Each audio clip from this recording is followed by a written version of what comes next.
16절 말씀에 예수님이 하신 말씀이 있습니다. 조금 있으면 너희가 나를 보지 못하겠고 또 조금 있으면 나를 보리라.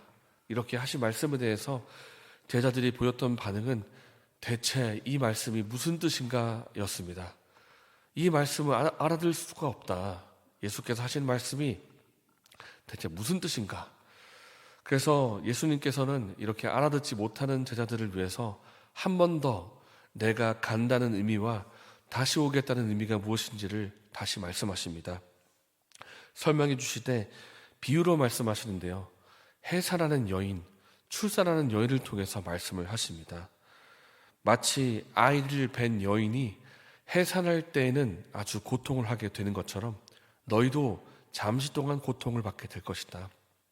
그러나 해산한 여인이 아이를 낳고 난 후에는 아이를 본 기쁨이 너무나 기쁘기 때문에 이전의 고통을 잊어버리는 것처럼 너희가 지금은 잠시 고통받겠지만은 나를 다시 만날 때에는 기쁨이 충만하게 될 것이다. 이것을 빗대어서 말씀하시는 것입니다.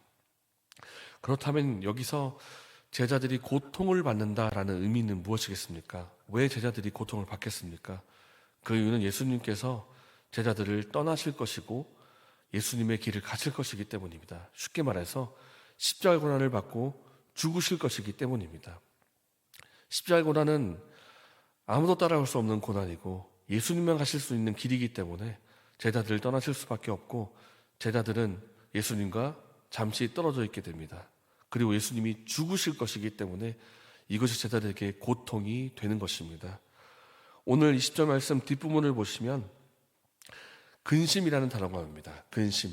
그런데 이 근심이라는 단어를 우리가 볼 때 좀 의미를 명확하게 할 필요가 있는데 우리가 보통 근심 이러면 걱정 근심을 연상시키면서 고민되는 일, 고민거리 이렇게 생각할 수가 있겠지만은 오늘 본문에 나오는 이 근심이라는 단어는 그냥 고민된다 이런 수준의 근심이 아니라 고통을 동반한 근심을 의미하고 곧 말해서 고통을 말합니다. 고통. 여인이 해산할 때 고민된다 이렇게 말하지 않지 않습니까? 너무 고통스럽다 이렇게 말하는 것처럼 제자들도 근심이라는 말을 할 때 이것이 고통스럽다는 것입니다. 마치 해산한 여인이 고통을 받는 것처럼 제자들 또한 예수님을 보내게 되기 때문에 이것이 그들에게 고통이 되고 고통을 동반한 근심이 되는 것입니다. 그러나 고통이 지나간 후에는 기쁨이 찾아올 것입니다. 왜냐하면 예수께서 십자가로 난 후에 반드시 부활하실 것이고 또 그 이후에는 보혜사 성령을 보내실 것이기 때문입니다. 22절입니다. 지금은 너희가 근심하나 내가 다시 너희를 보리니 너희 마음이 기쁠 것이요 너희 기쁨을 빼앗을 자가 없으리라. 내가 다시 너희를 볼 것이기 때문에 너희에게 기쁨이 충만할 것이다. 그런데 내가 다시 너희를 보겠다라는 이 의미도 우리가 분명히 할 필요가 있는데요. 예수님께서 부활해서 제자들을 다시 보는 것도 내가 너희를 다시 보겠다라는 의미가 되겠지만은 더 확장시키면 보혜사 성령을 통해서 제자들을 다시 만나는 것까지를 포함시킨다고 봐야 되겠습니다. 왜냐하면 예수님께서 지금 이 말씀을 하시는 맥락 자체가 내가 너희를 떠난다. 그러나 내가 너희를 떠나는 것이 유익이다. 왜냐하면 내가 너희를 떠나가야만 보혜사 성령이 오시기 때문이다. 보혜사 성령이 오시는 것의 맥락 속에서 이 말씀을 지금 하고 계시기 때문입니다. 그리고 너희가 오늘 본문에 보시면 너희가 내 이름으로 기도하겠다라는 표현도 성령이 오시고 나서 제자들이 본격적으로 예수님의 이름으로 기도한다고 봐야 되는 것입니다.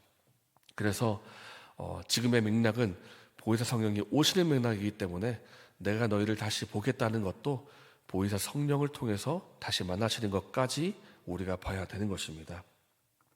예수님께서 물론 부활을 하시고 40일 동안 제자들을 만나 주십니다.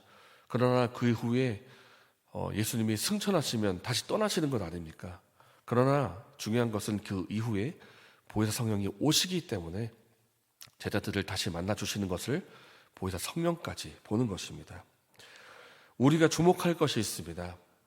제자들의 받는 이 고통을 동반한 근심, 이 근심은 잠깐이지만 그 이후에 누리게 될 기쁨은 영원한 기쁨이고 계속 지속되는 기쁨이라는 것입니다.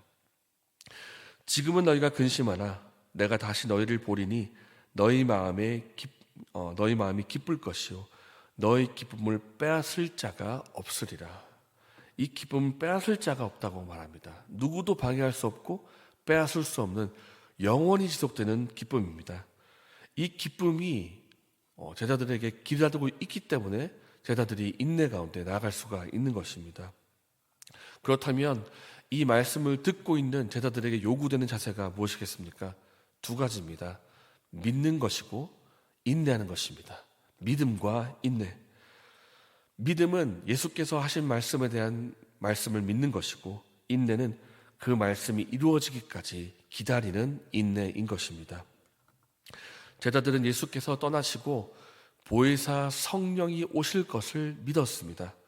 그리고 믿고 인내한 결과 사도행전에서 어떤 일이 일어납니까?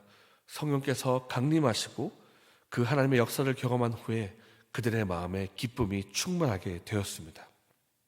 오늘 본문에 예수님께서 하신 말씀대로 지금 너희가 잠시 근심하겠으나 나중에는 기쁠 것이다. 그 기쁨을 누구도 빼앗을 수 없을 것이다 라는 그 말씀이 그대로 이루어지는 것을 제자들이 보게 됩니다. 믿음과 인내한 결과입니다.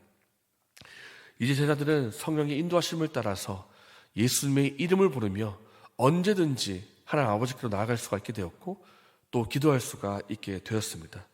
예수님의 이름으로 기도하여서 응답되는 기쁨 또한 누릴 수 있게 된 것이 제자들입니다. 그들은 잠시 예수님을 떠나보내는 십자가의 고통을 통해서 십자가의 고난 때문에 예수님을 떠나보내는 고통을 겪었지만은 그 이후에는 그 고통을 잊어버릴 만큼 더 큰 기쁨을 누리게 되었다라는 것이 오늘의 본문의 내용입니다. 여러분, 제자들이 그 당시에 고통을 겪었던 것처럼 오늘 우리에게도 고통이 있을까요? 네, 고통이 있습니다. 오늘 사는 우리의 성도에게도 고통이 있습니다. 예수님의 이름 때문에 당하는 고난이 있고요. 혹은 애매한 고통과 고난, 때로는 노골적으로 받는 고난도 있습니다. 그리고 우리가 말씀을 믿기 때문에, 인내하기 때문에, 참고 기다리는 것 때문에 받는 고통 또한 우리의 삶 속에 있습니다. 그러나 우리가 이것을 꼭 기억합시다. 지금의 고통은 곧 지나간다는 것과 그 이후에 찾아올 기쁨은 지금의 고통과는 비교도 할 수 없을 만큼 큰 기쁨이 찾아온다라는 것입니다. 하나님 말씀을 의지해서 우리가 기도를 드릴 때 주께서 반드시 그 기도를 들으실 것이고 응답하실 것이고 그 기도의 응답은 지금의 고통보다 더 큰 기쁨으로 다가올 것입니다. 이미 오신 성령께서 우리를 지금도 도와주고 계십니다. 우리가 기도 드릴 때 성령께서 우리 기도를 도와주고 계시고 믿고 인내할 수 있도록 인내할 수 있는 은혜도 지금 베풀고 계십니다. 그렇기 때문에 우리가 지금 말씀을 믿을 수가 있고 낙심하지 않을 수가 있고 믿는 가운데 인내하고 기다릴 수가 있는 것입니다. 여러분, 보혜사 성령을 의지해서 예수님의 이름으로 계속 기도하며 나아가십시다. 말씀이 이루어질 것을 믿기 때문에 우리가 믿음 가운데 인내하며 나아갑시다. 우리에게 잠시 고통과 고난이 있겠지만 이후에 주께서 반드시 말씀대로 응답하실 것이고 그때 우리가 기도 응답을 통해 받을 그 기쁨은 지금의 고통과 고난보다 훨씬 더 큰 기쁨이 우리에게 찾아오게 될 것입니다. 이러한 은혜가 여러분에게 있기를 예수님의 이름으로 축복합니다. 함께 말씀을 생각하면서 기도하겠습니다. 우리를 돕기 위해 오신 성령님을 이 시간 의지하며 나아가면 좋겠습니다.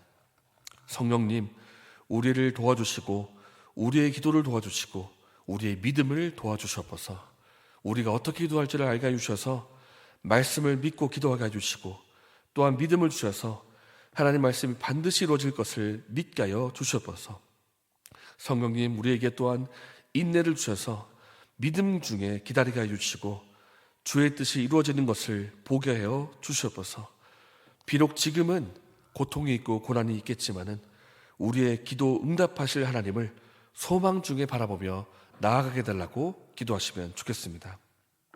이렇게 기도하시고 오늘에 있을 수요 모임을 위해서 기도하시고 개인적인 제목을 하신 후에 자유롭게 돌아가시겠습니다.